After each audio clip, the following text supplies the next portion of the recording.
Bien-aimés frères et sœurs, vous connaîtrez la vérité et la vérité vous affranchira. Ça, c'est pas moi qui le dis, c'est la Bible qui le dit. Mais moi, je vous dis mieux. Vous connaîtrez la vérité historique, notamment celle de vos ancêtres kémites, et vous aurez une vision globale de ce que c'est que la vraie souveraineté politique. J'ajoute, vous reviendrez à la spiritualité africaine ancestrale et vous comprendrez les enjeux de l'indépendance économique. Et pour terminer, vous accepterez votre identité culturelle kémite et vous obtiendrez deux choses. La première, c'est la paix. La seconde, c'est le développement, à une condition. L'unité de toute l'Afrique noire, l'unité de tous les Noirs du monde entier. Otep à tous, bienvenue sur la chaîne des panafricanistes par essence, par conviction et par excellence.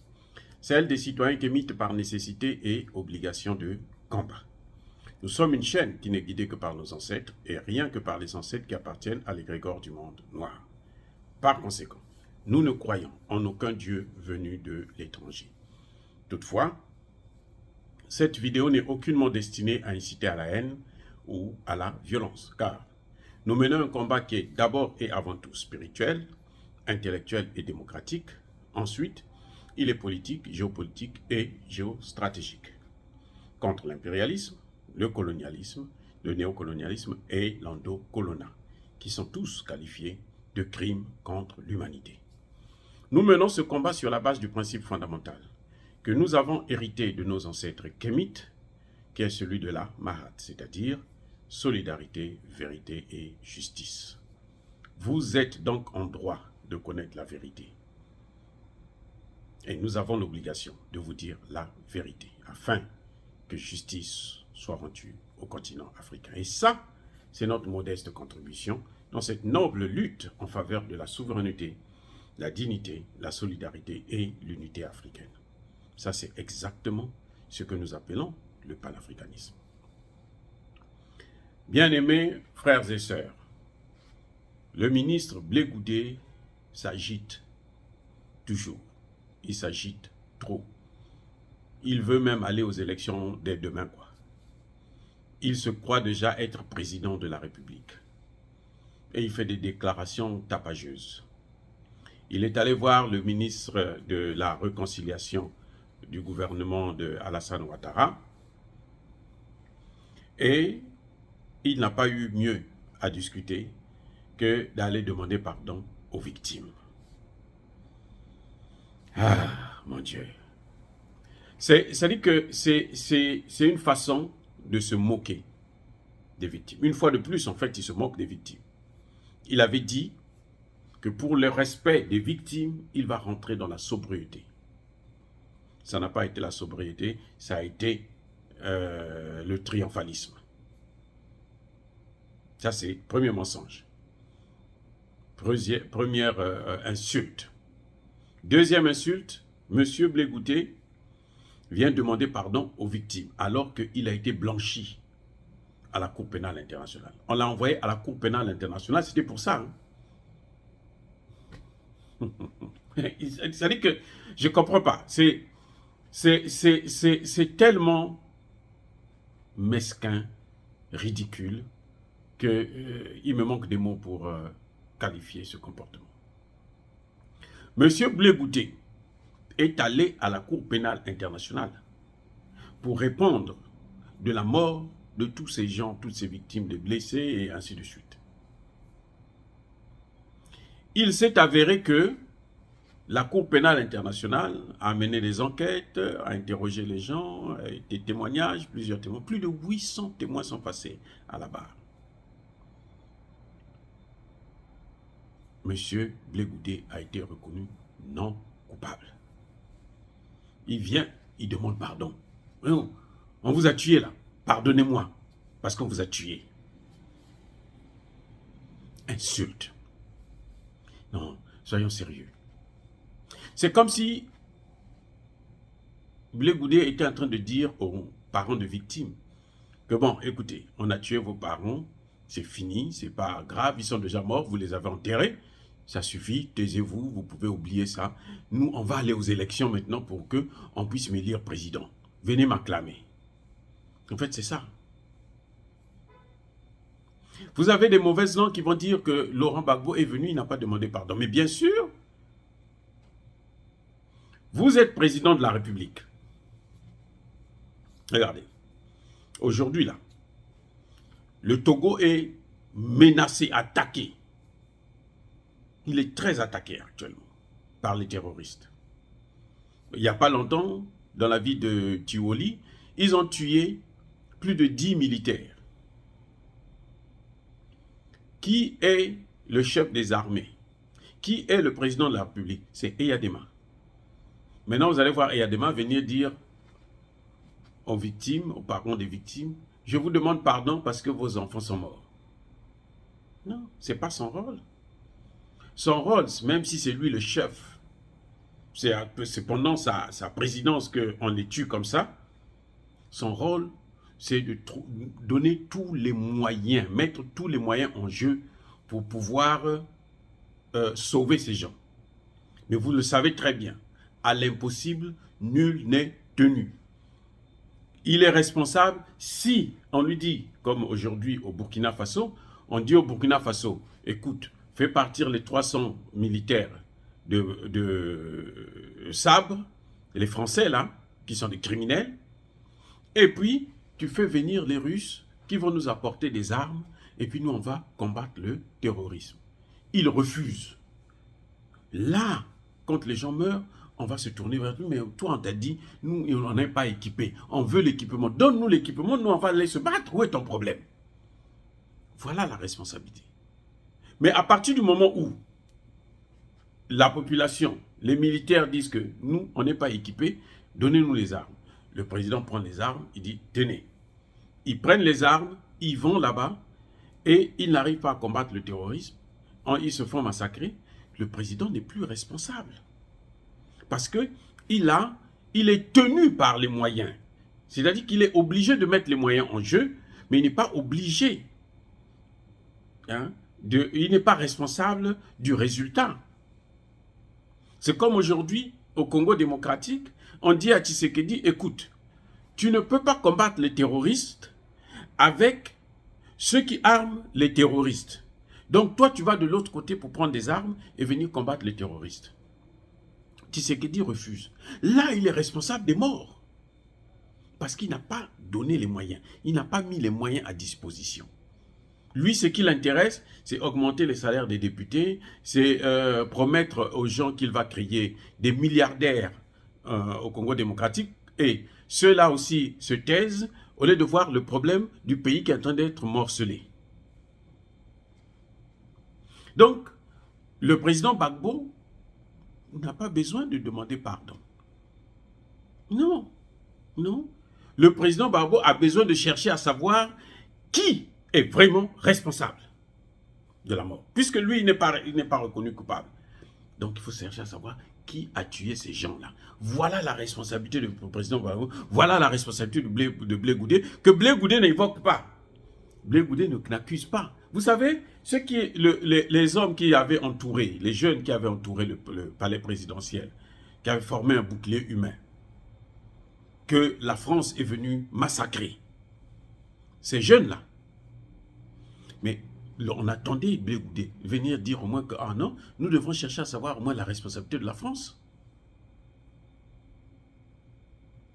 En fait, Blé Goudé est en train de vouloir prendre la place qu'occupait Guillaume Soro à l'époque. Vous voyez, ce qu'il oublie, c'est que la France-Afrique ne pardonne pas. Monsieur Blé Goudé, la France-Afrique, elle ne pardonne pas. Vous les avez affrontés une fois. Là. Ils ne vous feront jamais confiance. Même si par hasard, vous pouvez être élu, la France-Afrique ne vous fera pas confiance. Vous allez tout leur donner. Elle ne vous fera pas confiance. Blé Goudé vient, il ne parle pas. Pourquoi il ne parle pas, il ne se pose pas les questions sur les mercenaires ivoiriens qui ont été arrêtés au Mali? Le président Gbagbo lui l'a demandé. Il dit non, qu'on puisse ouvrir une enquête parlementaire pour savoir exactement ce qui se passe. C'est Ouattara qui refuse. Il dit, donnez-nous les dossiers, nous allons voir. Nous voulons comprendre qu'est-ce qui se passe avec notre voisin malien.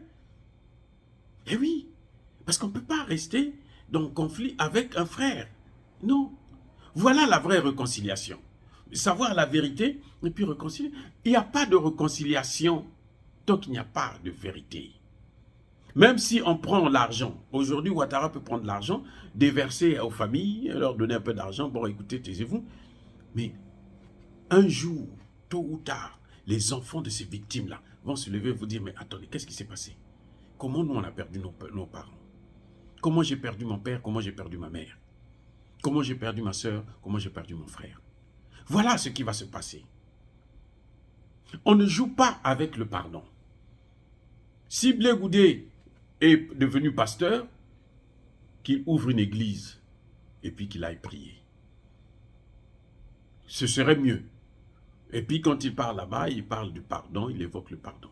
Il veut demander à toute la population ivoirienne de se taire sur ces morts. On n'a pas besoin de savoir qui les a tués. En fait, c'est ça qui est en train de se passer. On n'a pas besoin de savoir qui les a tués. Eh oui, on n'a plus besoin de savoir qui les a tués puisqu'il a demandé pardon. Donc c'est fini, le pardon est arrivé. Moi j'ai demandé pardon au nom de celui qui les a tués.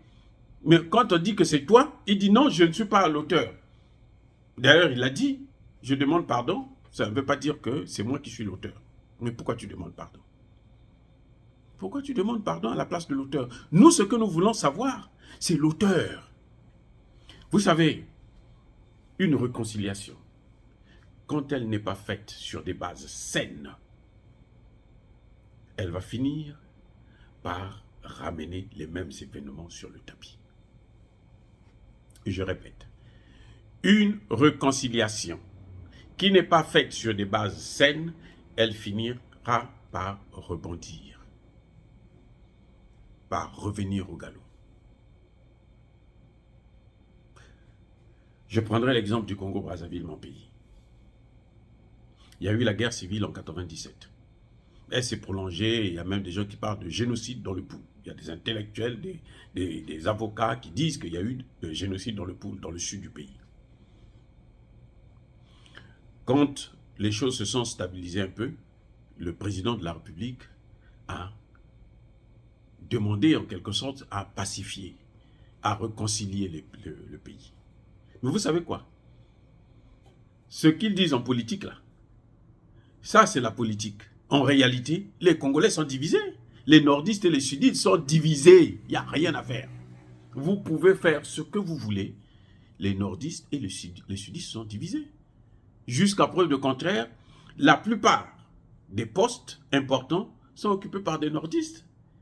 Ceux qui sont avec Sassou Nguesso. Et les sudistes, eux, c'est des laissés pour compte. Voilà le problème de la réconciliation quand elle n'est pas faite sur des bases saines. Les Congolais, là, ils peuvent s'entendre très bien. Mais si c'est sur le cafouillage, ou bien vous imposez la réconciliation, mais ce n'est pas une réconciliation. C'est une simple dictature, c'est tout. Vous ne pouvez pas imposer la réconciliation. Ça ne s'impose pas. Et il n'y a pas de réconciliation sans la recherche de la vérité. Ça va prendre le temps que ça prendra, mais ça reviendra au galop. Kagame, quand il a quitté le pouvoir, quand ses parents ont quitté le Rwanda, à cause de la répression du pouvoir comment vous appelez ça, des Hutus. Kagame était encore mineur. Il n'avait même pas 15 ans, 10 ans, peut-être 5 ans, 10 ans par là. Vous savez quoi? C'est après de 50 ans après que Kagame est venu venger ses parents. Et vous savez pourquoi? Parce qu'il n'y avait pas eu une réconciliation. Et pourtant, au Rwanda, il y avait toujours des Hutus et des Tutsis. Même si c'était un pouvoir Hutu, mais les Tutsis étaient quand même là, ils vivaient. Voilà, ça dit que on ne joue pas. Bon, je parle en connaissance de cause, en tant qu'expert de la question. J'ai inventé la prévention des conflits, j'ai inventé la justice transitionnelle. C'est justement une justice de réconciliation. Ce qu'on appelle la mise en place d'un comité de vérité et justice. C'est-à-dire que vous mettez face à face les bourreaux et leurs victimes. C'est ça qui entraîne la réconciliation. Je vous ai pris le cas du Congo. S'assoit à parler de la réconciliation. Il a pris quelques-uns dans le sud qui sont gâtés, qui ont le pouvoir, qui ont l'argent, qui ont tout. Quelques marionnettes dans le sud. Mais tous les pouvoirs sont en fait concentrés au nord. Et tout, les vrais décideurs sont les nordistes. Donc ça, c'est pas la réconciliation. Et pourtant, les Congolais vivaient ensemble sans problème, qu'ils soient du nord ou du sud. Et ils peuvent encore revivre ensemble sans problème. Ils peuvent, les populations là, ils sont prêts à tout. Mais il faut qu'au niveau décisionnel, au niveau politique, qu'on ait la volonté de les réconcilier, et puis il y aura la réconciliation. Donc ce que fait Charles Blé Goudé, ça c'est du cinéma. Je dis bien, c'est du cinéma. C'est du baratin. C'est de la corruption intellectuelle et politique. C'est ça la corruption politique. Il sait que les gens veulent savoir qui a tué tout ce monde-là. C'est pas 2 personnes, c'est pas 3 personnes, même si c'était 2 personnes, même si c'est une personne. Ce sont des milliers de personnes. On parle même de 50 000 personnes. La rébellion qui a commencé dans le nord du Burkina, à Bouaké et autres, qui est partie plutôt du Burkina, qui est partie du Burkina et qui a commencé dans le nord de la Côte d'Ivoire, à Bouaké, est revenue jusqu'à Abidjan, mais il y a eu des victimes. Et vous ne voulez pas qu'on sache qui a tué ces gens. Mais ces gens-là, leur place, c'est en prison. Ce n'est pas en politique, non. C'est comme si c'était un prime au crime, une prime plutôt à l'assassinat. Donc ce que M. Blé Goudé est en train de faire, c'est du baraté, je dirais même c'est criminel, c'est grave. C'est méchant de se comporter comme ça. À la rigueur, tu es rentré, tais-toi. Ou bien tu veux déjà commencer à battre campagne, vas-y, bats campagne, parle avec les populations et tout pour les haranguer. Mais ne viens pas faire des choses qui vont, comment dire, remuer la plaie des victimes. Quelqu'un qui a perdu son fils, et puis il y a un rigolo qui vient qui dit « Je vous demande pardon parce que moi j'étais ministre, hein, donc c'est notre responsabilité. Hein. » Et il dit que il est content d'être libéré à la CPI. Quand on l'a libéré à la CPI, il y a des gens qui ont dit non, mais finalement, si ce n'est pas eux, c'est qui? Et jusqu'aujourd'hui, la CPI n'a pas posé la question. La CPI n'a pas creusé la question. On a vu comment... ça veut dire quoi? Ce qui est en train de se passer là, ça veut dire que Blé Goudé soutient Alassane Ouattara parce qu'il veut être le dauphin d'Alassane Ouattara. Ça, c'est clair. Ce sont ses ambitions politiques. Très bien. Mais ça veut dire aussi que Blé Goudé soutient la base militaire, les bases militaires françaises en Côte d'Ivoire. Blé Goudé soutient le franc CFA, ce qui est complètement contraire à la politique qu'il a menée avec Gbagbo. Blé Goudé soutient le fait que Alassane Ouattara et Emmanuel Macron ont bousillé l'éco, la monnaie ouest-africaine pour créer leur Ouakran. Blé Goudé soutient ça.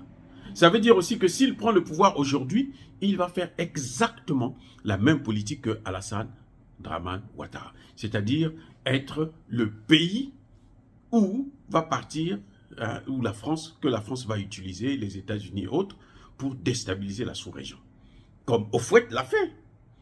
Houphouët l'a fait, et voilà que Ouattara aussi le fait. Donc lui aussi, il vient. C'est pour ça. Il est en train de donner le... C'est pour ça qu'il disait que j'ai mûri, j'ai grandi, j'ai compris, j'ai changé. C'est ça. La politique, c'est ça. Là. Et ça, c'est la petite politique, la basse politique, la mauvaise politique. Et c'est malheureux pour quelqu'un qui avait un avenir politique qui est en train de s'auto-détruire parce qu'il est pressé de prendre le pouvoir. Il est pressé, se dit, c'est mon tour, et il est prêt à tout pour accéder au pouvoir. J'ai dit.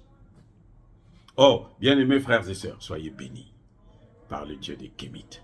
Et que tous ceux qui persécutent le continent africain, tous ceux qui détruisent, qui déstabilisent l'Afrique, qu'ils soient noirs ou blancs, qu'ils puissent être foudroyés, neutralisés, punis, maudits, écrasés, effacés par le Dieu des Kémites et par nos ancêtres angélisés. Encore une fois, j'ai dit et j'assume.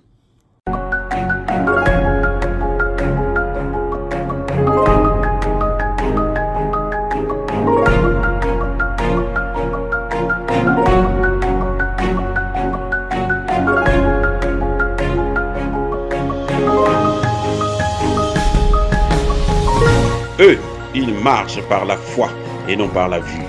Mais moi, je vous conseille vivement de marcher par la connaissance scientifique et historique, notamment celle de nos ancêtres kémites, par les 5 sens et par l'intelligence. À vous, à Pierre.